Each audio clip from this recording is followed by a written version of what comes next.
Hello अस्सलाम वालेकुम viewers. Welcome to our YouTube channel NEET plus. Hope आप सब ठीक हैं और अच्छे से अपनी एग्ज़ाम की प्रिपरेशन कर रहे हैं। तो आज हमने कुछ क्वेश्चंस लाए हैं जिसमें हमने पहला क्वेश्चन चूज़ किया है, वो कॉम्बिनेशन ऑफ रजिस्टर्स से मुतलिक चूज़ किया है। ये क्वेश्चन नीट 2019 में आया है और इस क्वेश्चन को हम पहले पढ़ेंगे और उसके बाद इसको सॉल्व करेंगे। In the circuits shown below, the readings of the voltmeters and the ammeters will be। यहाँ पे कुछ सर्किट दिया हुआ है, इसमें एक वोल्ट मीटर प्लेस किया गया और एक एमीमीटर प्लेस किया गया है और यहाँ पे इस कन्फिग्रेशन में प्लेस किया गया है। उसके बाद हमें पूछा गया है कि ये V1 V2 और A1 A2 I1 I2 की रिलेशन बोलने के लिए। तो सबसे पहले इस क्वेश्चन को करने के लिए हमें क्या ध्यान में रखना है कि इसमें जो यूज़ किए गए हैं volt metres V1 and V2 वो आइडियल वोल्ट मीटर्स हैं, आइडियल है। और एमीमीटर्स जो यूज़ किए गए हैं A1 and A2 these are also ideal.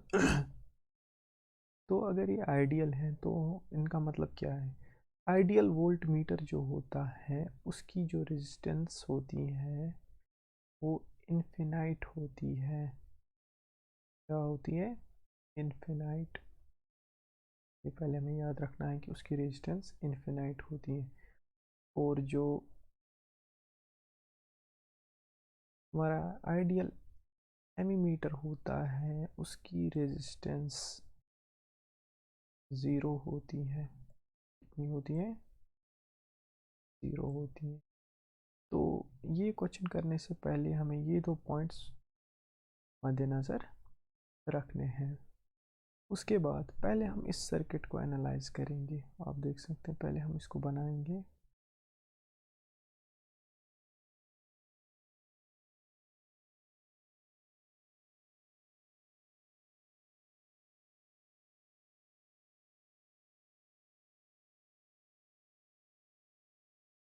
क्या दिया गया है? एक तो 10 ओम दिया गया है और I1 दिया गया है और 10 वोल्ट दिया गया है और A1।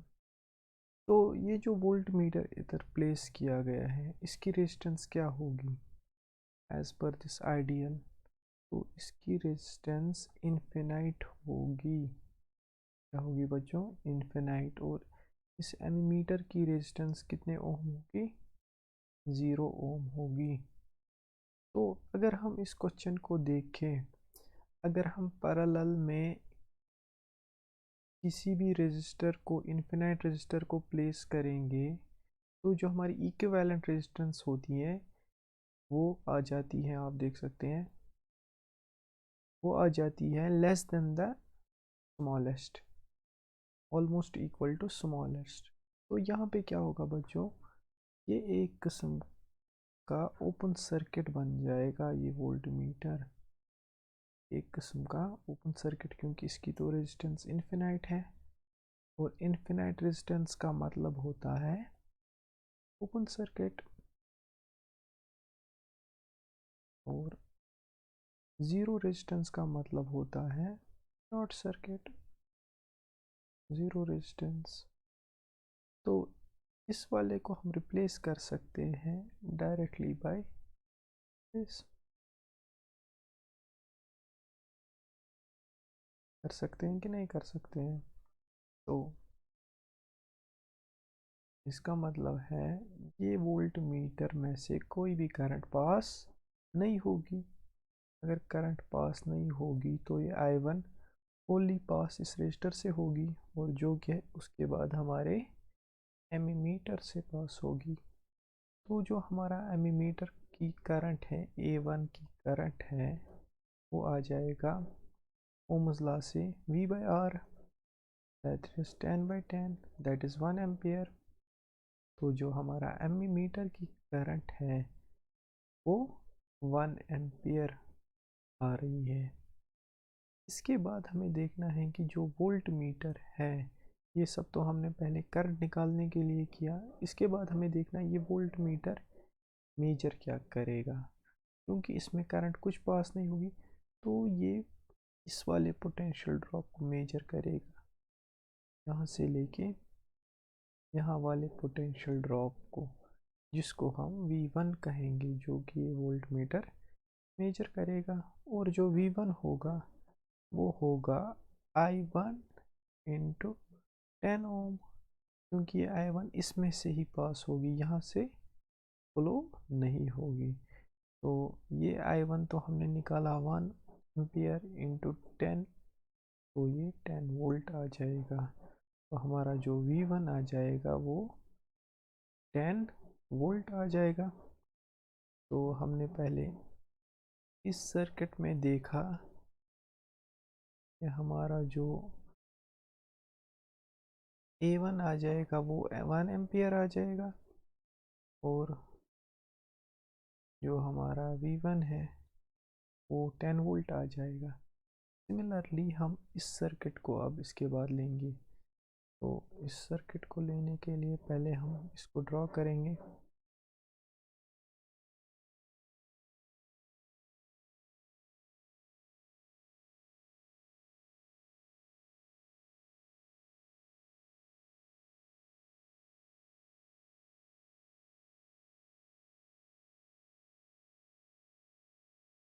टेन वोल्ट, 10 ओम, और यहाँ से I2 आ रही है। तो आप देख सकते हैं ये जो वोल्ट मीटर है इसकी आइडियल रेजिस्टेंस कितनी होगी, इनफिनाइट। और इस एमीमीटर की जो आइडियल रेजिस्टेंस होगी वो ज़ीरो होगी। ज़ीरो का मतलब है शॉर्ट सर्किट, और इनफिनाइट का मतलब है ओपन सर्किट। का मतलब है इस ब्रांच, इस नीचे वाले ब्रांच से कोई भी करंट फ्लो नहीं होगी, और ये I2 असल में ऊपर से ही आ रही होगी। का मतलब है इस ब्रांच को लेने का कोई भी फायदा नहीं है। तो जब हम इक्विवेलेंट रेजिस्टेंस लेंगे, हम ओपन सर्किट को नहीं लेते हैं इक्विवेलेंट रेजिस्टेंस में।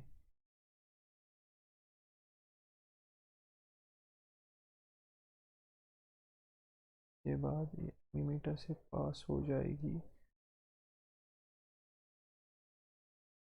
तो आप देख सकते हैं 10 volt, 10 ohm.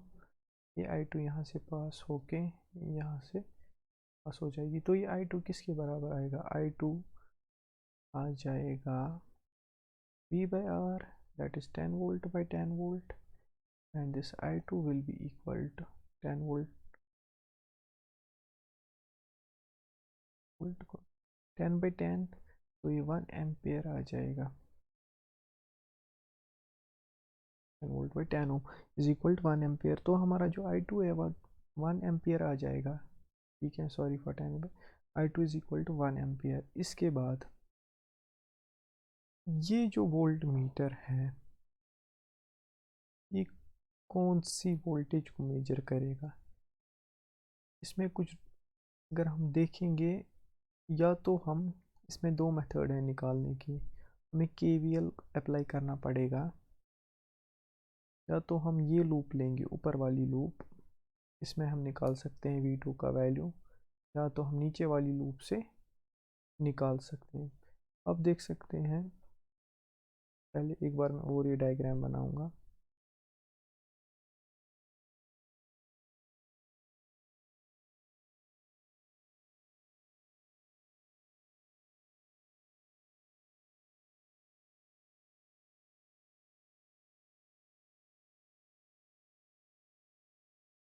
Ten ohm, 10 ohm, and this is V2 and this is I2 is equal to 1 ampere, this is 1 volt. अब देख सकते हैं अगर हम ये लूप लेंगे, तो ये जो इसमें तो करंट फ्लो नहीं हो रही है, इस वाले ब्रांच में करंट फ्लो नहीं हो रही है। तो ये जो 10 वोल्ट है, अब देख सकते हैं अगर हम KVL लगाएंगे, तो यहाँ से स्टार्ट करेंगे इस पॉइंट से, ग्राउंड वाले पॉइंट से negative to positive will be increase, तो +10 आ जाएगा। And across this resistor there will be 0 voltage drop, or across this voltmeter there will be some drop which will be considered as V2, and positive to negative it will be decrease, और इसके across कोई भी drop नहीं होगा क्योंकि इसकी resistance नहीं है। तो +0 इज इक्वल टू 0, ये मैंने KVL लगा दिया, तो V2 will be get over to that side, और V2 हमारा आ जाएगा 10 volt. This is one method to solve this KVL के ज़रिए। या तो आप बोल सकते हैं यहाँ से तो करंट कोई नहीं गई और ये इस 10 वोल्ट को मेजर करेगा। अनदर मेथड, हम इस वाले लूप में जा सकते हैं और इसमें KVL अप्लाई कर सकते हैं। तो चलिए वो भी देखते हैं। यहाँ से हम स्टार्ट करेंगे और हम इस डायरेक्शन में जाएंगे। तो आप देख सकते हैं negative positive is increase, that is +V2। इसमें तो कोई करंट नहीं जा रही है, तो वोल्टेज ड्रॉप जो इसका होगा वो 0 होगा, +0। और यहाँ से जो ड्रॉप होगा क्योंकि करंट इस डायरेक्शन में आ रही है I2, तो ड्रॉप जो होगा positive to negative is decrease, that is 10 × 1, और हम वापस इस वाले पॉइंट पे पहुंच गए हैं, तो इक्वल टू 0। यहाँ से भी हम बोल सकते हैं हमारा V2 है वो 10 वोल्ट्स के बराबर है। तो अब हमें क्या आंसर आया? हमारा जो आंसर आया है, एक तो V1 हमारा 10 वोल्ट्स है, V2 हमारा 10 वोल्ट्स है, A1 और this is I1 which will be measured by this A1, तो ये 1 एम्पियर है, और I2 हमारी 1 एम्पियर। तो V1 is equal to V2 is equal to 10 volt, I1 is equal to I2 is equal to 1 ampere. तो जो correct option है वो ऑप्शन डी है। तो इन दिस क्वेश्चन हमने को पहले रिवाइज करना है कि हमने कैसे किया इस क्वेश्चन को। इसमें हमने पहले आइडियल वोल्ट मीटर और आइडियल एमीटर का कंसेप्ट जाना और देखा कि आइडियल वोल्ट मीटर में जो रेजिस्टेंस होती है वो इन्फिनाइट होती है, और आइडियल एमीटर में जो रेजिस्टेंस होती है वो 0 होती है। इसके बाद हमने समझा कि अगर पैरेलल में हमारी इन्फिनाइट रेजिस्टेंस होती है तो हम उसको ओपन सर्किट ट्रीट करते हैं और उस ब्रांच में से कोई भी करंट फ्लो नहीं होती है, और जो ज़ीरो रेजिस्टेंस को हम शॉर्ट सर्किट ट्रीट करते हैं और उसमें से करंट फ्लो होती है। तो उसके ज़रिए हमने I1 को निकाला, और उसके बाद हमने इस V1 को मेजर किया इस रेजिस्टेंस के अक्रॉस। इसके बाद जो दूसरा सर्किट है उसमें भी हमने यही कंसेप्ट लिया कि एक रेजिस्टेंस इन्फिनाइट है और दूसरी रेजिस्टेंस 0 है।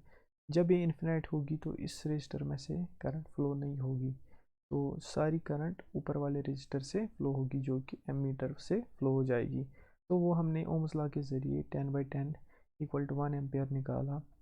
उसके बाद ये जो ब्रांच है इसमें हमने KVL लगा दिया, या तो इस वाले लूप को कंप्लीट करके KVL लगाया या तो इस वाले लूप को कंप्लीट करके KVL लगाया।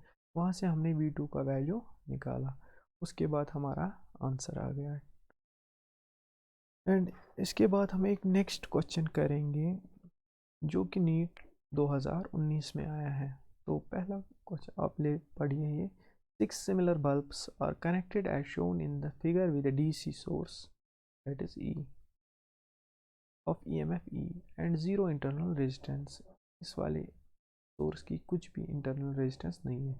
The ratio of power consumption by all the bulbs when all are glowing, and in the situation when 2 from section A and 1 from section B are glowing.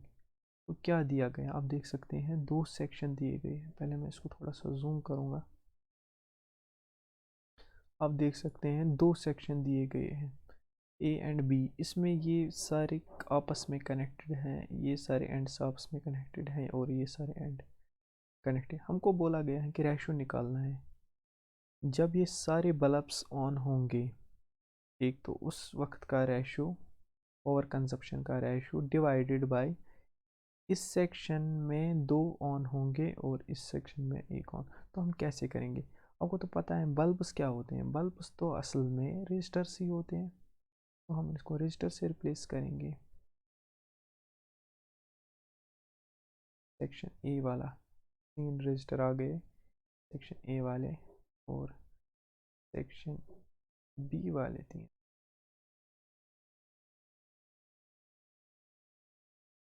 ये सब कनेक्टेड हुए हैं with battery ई। तो क्या कहा गया है? पावर कंजप्शन निकालना है जब सब ग्लो हो रहे होंगे।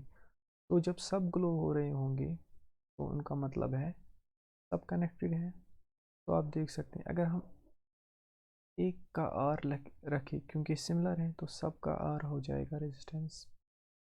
और जब ये सब ग्लो है तो उस वक्त जो आर इक्विवेलेंट होगा वो किसके बराबर होगा?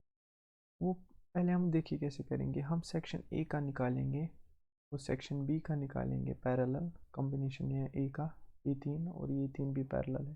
फिर उन दो का कॉम्बिनेशन सीरीज में, that is R A R B series में आते हैं। फिर तो हम लिख सकते हैं R A plus R B. लेकिन ये आर ए हमारा किसके बराबर है? ये तो पैरेलल कॉम्बिनेशन है 3 आइडेंटिकल का, और आपको पता है कि 3 आइडेंटिकल का पैरेलल कॉम्बिनेशन डिवाइडेड बाई 3 आ जाता है। और सिमिलरली आर बी का भी 3 आ जाता है। और वहाँ से जो हमारा आर इक्वेलेंट आ जाएगा वो 2R/3 आ जाएगा। तो हमारा पहले सिचुएशन का जो आर इक्वेलेंट है वो 2R/3 आ रहा है। तो अगर हमें पावर निकालना होगा P I, that is which is asked in our part 1, वो पूछा गया है, वो तो आ जाएगा voltage square by R equivalent. और हमारा वोल्टेज दिया गया है E square by 2R divided by 3, and that will be equal to 3E square by 2R। तो हमारे पहले का जो पावर है कंजप्शन है वो आ गया है। इसके बाद क्या कहा गया है दूसरे सेक्शन में? In the situation when 2 from section A and 1 from section B are glowing, क्या कहा गया है? इनमें से हम 2 को ऑन रखेंगे और सेक्शन बी में से 1 को ऑन रखेंगे। इसका मतलब क्या है? वही ऑन, जो ऑन रहेगा उसकी रेजिस्टेंस को हम लेंगे, और जो ऑन रहेगा उसमें से तो करंट फ्लो नहीं होगी। तो सेक्शन ए में से 2 को लेंगे और सेक्शन बी में से इन्होंने बोला है कि एक ही को ऑन रखा जाएगा, section B, and this is section A. और इनको कनेक्ट किया जाएगा एक वोल्ट सोर्स से, वोल्टेज सोर्स से। आप देख सकते हैं इस वाले सेक्शन में 2 पैरेलल हैं और ये सीरीज है। तो जो इस वाले आर इक्विवेलेंट आ जाएगा दूसरे वाले का, वो आ जाएगा R A plus R B.